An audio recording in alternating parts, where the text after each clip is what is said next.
Welcome to the channel.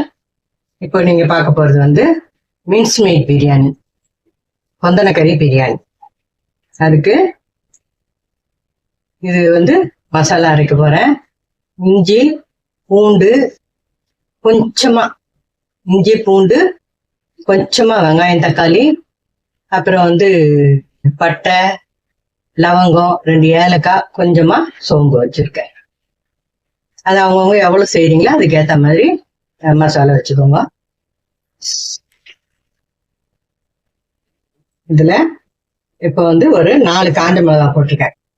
ஆமா, 4 காஞ்ச மிளகா போட்டிருக்கேன். ஏன்னா வெறும் மிளகாத்தூள் போடுவோம் பிரியாணிக்கு, இந்த போட்டா கொஞ்சம் வாசனையா இருக்கும். இதுல பேனை காய வச்சுட்டு 2 டேபிள் ஸ்பூன் எண்ணெயும் 2 டேபிள் ஸ்பூன் நெய்யும் போட்டிருக்கேன். இப்ப வந்து வெங்காயம் தக்காளி 3 பச்சை மிளகா போட்டுக்கலாம்.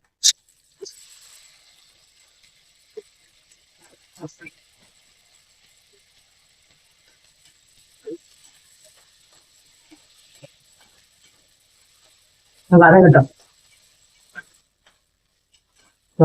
அரைச்ச மசாலாவை போட்டாச்சு. போட்டு இதை கொஞ்ச நேரம் வதக்கலாம்.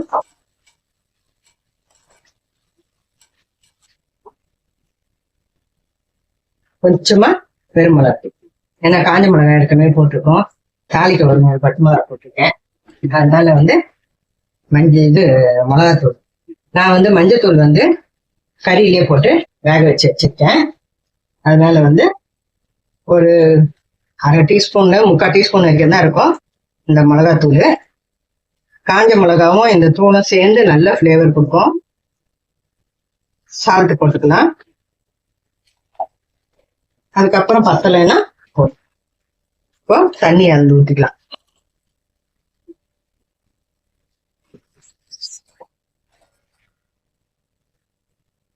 ரெண்டு டம்ளர் அரிசிக்கு நான் 4 டம்ளர் தண்ணி ஊற்றுவேன்.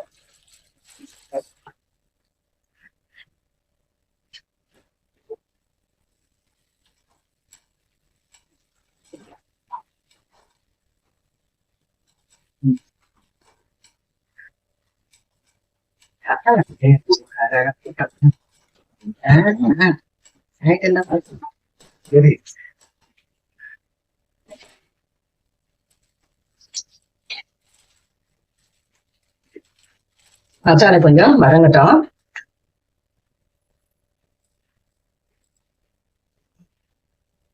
இப்போ வந்து தண்ணி ஊற்றிக்கலாம்.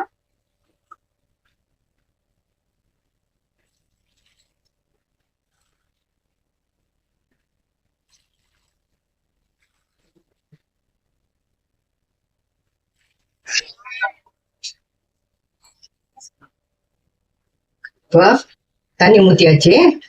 இது வந்து மட்டன் வேக வச்ச ஸ்டாக் ஒரு 2 டம்ளர் இருந்தது, அதோட சேர்த்து தண்ணி அந்து ஊற்றியாச்சு.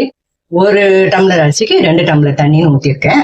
அது மாதிரி மட்டன் ஸ்டாக்கோட சேர்த்து ஊற்றிக்கோங்க. மட்டன் தண்ணியில வந்து வேக வச்சுருக்குங்க, அந்த தண்ணியோட சேர்த்து அளந்து ஊற்றிக்கோங்க, 1க்கு 2. அப்புறம் இந்த பிரிஞ்சி இலை வீட்லயே இருந்தது, அது போட்டது. அப்புறம் வந்து இதுல வாசனைக்கு கொஞ்சம் இப்போ போட்டிருக்கேன், ஒரு 3 ஏலக்காய், 2 மராட்டி மொக்கு, ஒரு 2 பட்டை அது போட்டிருக்கேன். இப்போ வந்து நம்ம எல்லாம் இது சரி பார்த்துட்டேன், கரெக்டா இருக்குது. இப்போ இது மட்டன் வந்து வேக வச்சு எடுத்திருக்கேன், மின்ஸ்டு மீட்டு. இப்போ இதை மூடி கொதி வந்ததும் மின்ஸ்டு மீட்டும் அரிசியும் ஒண்ணா போகுது. அது இருக்கப்பா பின்னாடி. இப்போ ரைஸ் போட்டுக்கலாம். சீரக சம்பா அரிசி போட்டு, இது வந்து நான் சமையல் ஆரம்பிக்கும் போது கழுவி ஊற வச்சது.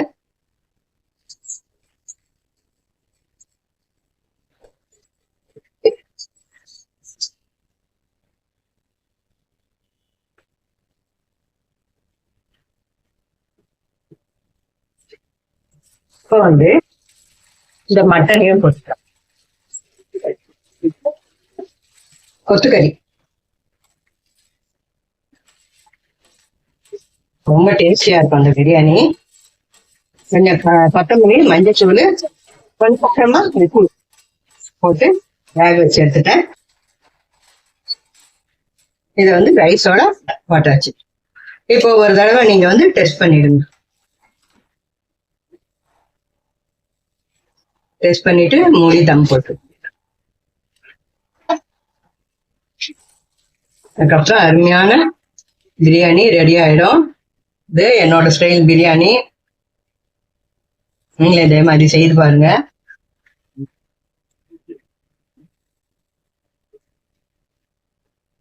எல்லாம் சரியா இருக்கு. இப்ப நம்ம மூடி வெயிட் வச்சிடலாம். இந்த வெயிட் நான் வச்சிடுறேன். சிம்ல வச்சிடறேன் அடுப்புல. நடுவுல தாராளமா திறந்து பார்த்து புதுசா செய்யறவங்க கிளறி பார்க்கலாம். கிளறி பார்த்துட்டு மூடி வச்சிட்டோம்னா அப்படியே தம் ஆயிடும். ஒரு 10 நிமிஷம் கழிச்சு கிளறி விடுங்க. ஒரு 25 நிமிஷத்துல பிரியாணி சூப்பரா ரெடி ஆயிடும். அப்புறம் பார்க்க பிரியாணி ரெடி ஆயிடுச்சு.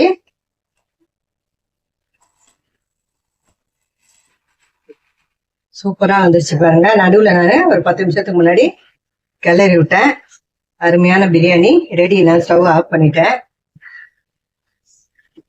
சூப்பரா வந்திருக்கு பாருங்க. இன்னும் ஆற ஆற அருமையா உதிரி உதிரியா வந்துடும். குழந்தைங்களாம் அவ்வளோ விரும்பி சாப்பிடுவாங்க. இதை பண்ணி கொடுங்க. அது ஒரு எலும்பா இருக்காது, ஒன்றும் இருக்காது. அருமையான பிரியாணி ரெடி ஆயிடுச்சு. இதே மாதிரி நீங்களும் செய்து பார்த்துட்டு எப்படி இருக்குதுன்னு சொல்லுங்க. இது வந்து நான் ஃபர்ஸ்ட் டைமா என்னோட லைஃப்ல நான் இது பண்ணியிருக்கேன். முழுக்க முழுக்க என்னோட விருப்பத்துல பண்ணியிருக்கேன். நான் என்னோட ஸ்டைல் பிரியாணி. இது வந்து நீங்களும் செய்து பார்த்துட்டு எப்படி இருக்குதுன்னு சொல்லுங்க. இந்த வீடியோ பிடிச்சிருக்கோம் நம்புறேன். பிடிச்சிருந்தா லைக் பண்ணுங்க, ஷேர் பண்ணுங்க, எங்க சேனல் சப்ஸ்கிரைப் பண்ணுங்க. இந்த வீடியோ பார்க்குற அனைவருக்கும் என்னுடைய மனமார்ந்த நல்வாழ்த்துக்கள். தேங்க்ஸ் ஃபார் வாட்சிங்.